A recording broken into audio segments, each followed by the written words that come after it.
Mga ka-business, baka samantalahin ko itong pagkakataon na to. Kung po pwede po sana, lalambing ako sa inyo. Supportahan niyo po yung Anime Reactors TV. Solid ka business po yan.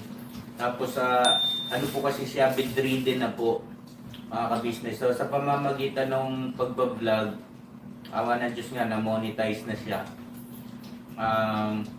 Nagkakaroon siya ng kaunting revenue. Kaya lang maliliit lang kasi yung views niya. Baka pwede po, supportahan natin si Anime Reactors TV. Yan. Pero bedridden na po siya. Kaya mapapansin nyo yung at least na mukha niya, pinapakita niya. Cartoon character. Supportahan po natin yan, Anime Reactors TV.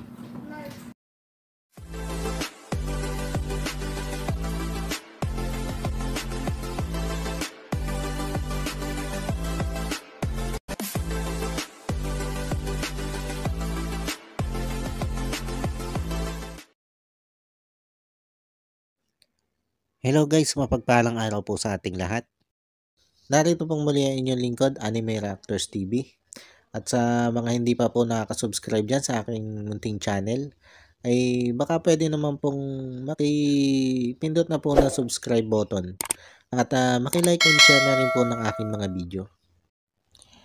At patuloy din po natin suportahan ang Mag-amang Ka-Business Official at Papa Dins TV. At ganun din po yung kanilang second YouTube channel na Ka-Business Family, na kung saan ay ang 3M nga po ng Ka-Business Family ang nagbablog dito.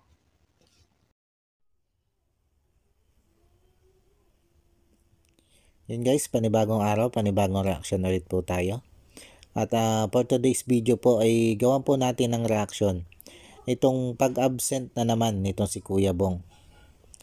Dito nga po sa Wednesday vlog nito si Ka-Business ay ipinahanap niya itong si Kuya Bong sa buong team. Dahil nga po sa pag-absent na naman ito. Sobra kasing nag-aalala itong si Mr. and Mrs. Ka-Business dito nga po kay Kuya Bong dahil sa kapansin-pansin na pagbagsak ng katawan nito. Tapos isa pa ay malimit na naman daw po itong nakikita na nakatambay dun sa lugar na dati niyang tinatambayan, na kung saan ay laganap dito yung kalakaran na pinagbabawal na gamot. Alam naman natin guys na itong si Kuya Bong ay may karanasan ng gumamit ng ipinagbabawal na gamot. At hindi imposible na matukso na naman itong gumamit kung may makulit na magyayaya na naman dito. Kaya naman gano'n na lang ang pag-aalala nitong mag-asawang Ka-Business dito nga po kay Kuya Bong. At nang hanapin nga po ng buong team itong si Kuya Bong ay halos naikot na nilang lahat ng pwedeng pagtambayan nitong si Kuya Bong, pero hindi nila ito nakita. Nung unang pasada nila sa paghanap nila dito kay Kuya Bong ay pinuntahan na nila ito sa bahay niya. Pero nang dating ng buong team doon sa bahay ni Kuya Bong ay nakalak itong bahay ni Kuya Bong. At nung tingnan nila yung loob ay wala din doon yung bike ni Kuya Bong. Kaya naman nag-ikot-ikot ulit sila doon sa mga dating tambayan nga po nitong si Kuya Bong. Pero bigo silang makita ito. At nung muli nga po nilang maikot itong mga dating tambayan ni Kuya Bong o yung posible na pagtambayan nitong si Kuya Bong, ay minabuti nilang balikan ulit ang bahay ni Kuya Bong para magbaka sakali na naandun na itong si Kuya Bong. At nung pangalawa nga po nilang balik na yon ay hindi naman sila nabigo. Dahil sa pagkakataong yon ay naandoon na itong si Kuya Bong. Kaya lang pagpasok nila ay napansin agad nila yung sirang doorknob sa main door ng bahay nito si Kuya Bong. At si Kuya Bong naman ay nadatnan nilang lasing na naman. Pero hindi naman ito ganong kalasing. At ang sabi nga nito si Kuya Bong ay isang bote lang daw naman yung kanyang ininom. At nung medyo maaga pa nga lang daw siya nag-inom. Kaya kung mapapansin natin ay hindi na ganun ito kalasing. At yung tungkol naman doon sa doorknob ay siya daw ang sumira nun dahil wala na daw itong susi.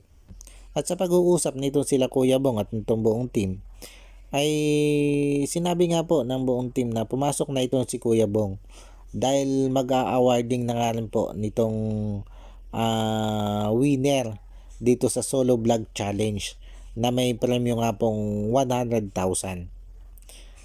At nangako naman itong si Kuya Bong na papasok na nga daw po siya kinabukasan.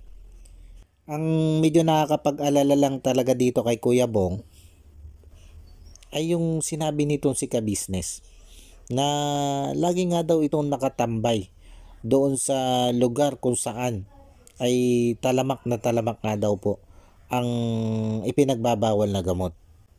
Hindi naman sa sinasabi nating gumagamit na uli itong si Kuya Bong ng ipinagbabawal na gamot. Pero yung tokso kasi guys, demonyo kasi yan. Aakitin at aakitin ka niyan. Kahit ilang beses mo na yan tinanggihan. Aakitin at aakitin ka niyan. Kaya kung mahina-hina ka sa pagtanggi dyan, ayari ka. Hihilahin at hihilahin ka niyan papuntang impyerno. At ramdam kong ito rin yung ikinatatakot nila Ka-Business na mangyari dito kay Kuya Bong. Dahil napapansin nga nila yung pagbagsak ng katawan nitong si Kuya Bong.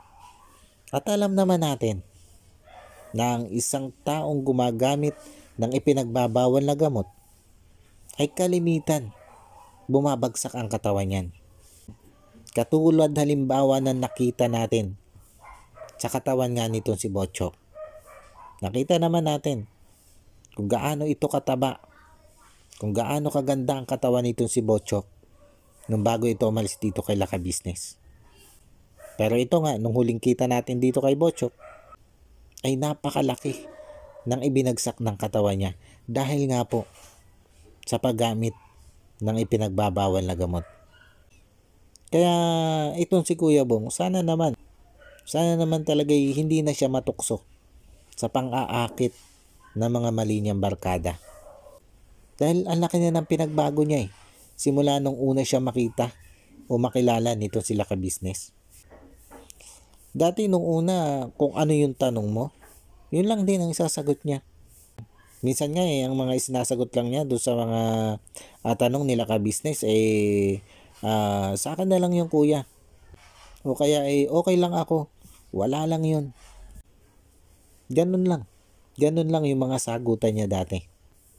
Pero ngayon, nakikita naman natin na nakakausap na siya ng ayos. Nakakasagot na siya ng maayos. At nakakapagpayo na siya. At isa pa, nakakapag-vlog na rin siya. At kapansin-pansin din, yung maayos na niyang pakikipagpartisipasyon sa mga vlog nito si Ka-Business. At kung matatandaan pa nga natin, ay may isa pa nga silang vlog nitong sila Thinking Body at Intoy na in-interview nila dito si Ka-Business. At ikinagulat pa nga ni Ka-Business yung isang tanong doon nitong si Kuya Bong.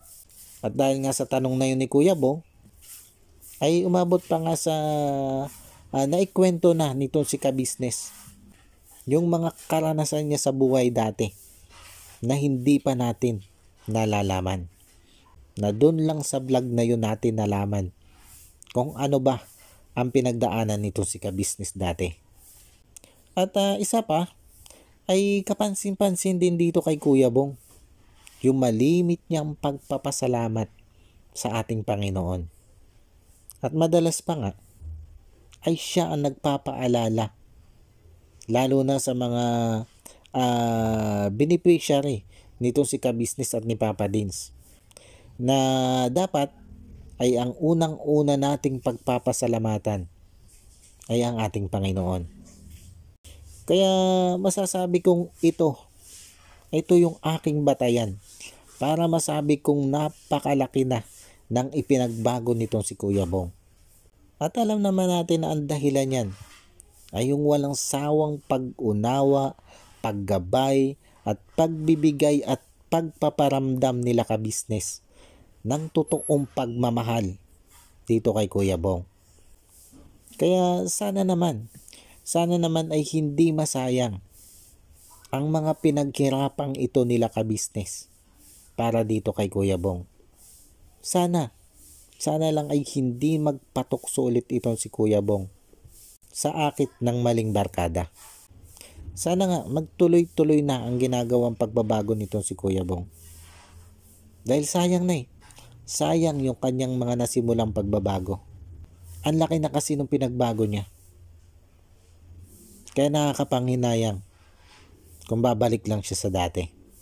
At ito din yung pinagdadasal nila ka-business.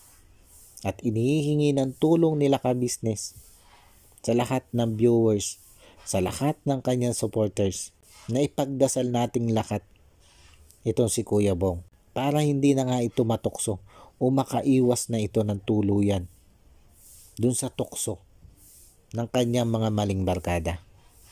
Kaya samahan po natin itong sila ka-business sa kanilang panalangin dito kay Kuya Bong para tuluyan na ito magbago. Yun guys, pa na po. Hanggang dito na lang po itong aking reaction video na ito. At sana po ay nagustuhan nyo po ito. At maraming salamat po doon sa patuloy na sumusuporta at nanonood sa aking mga video. At yun, bago po tayo magtapos, ay muli ko pong shoutout itong si Ma'am Nerissa ng New Jersey.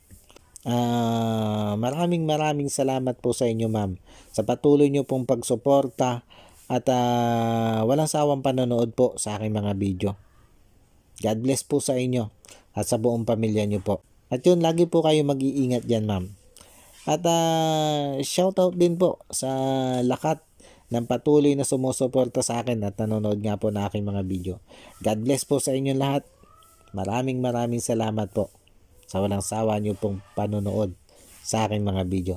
At sana po yung mga hindi pa po nakaka-subscribe ay sana naman po i-subscribe nyo na po yung aking channel.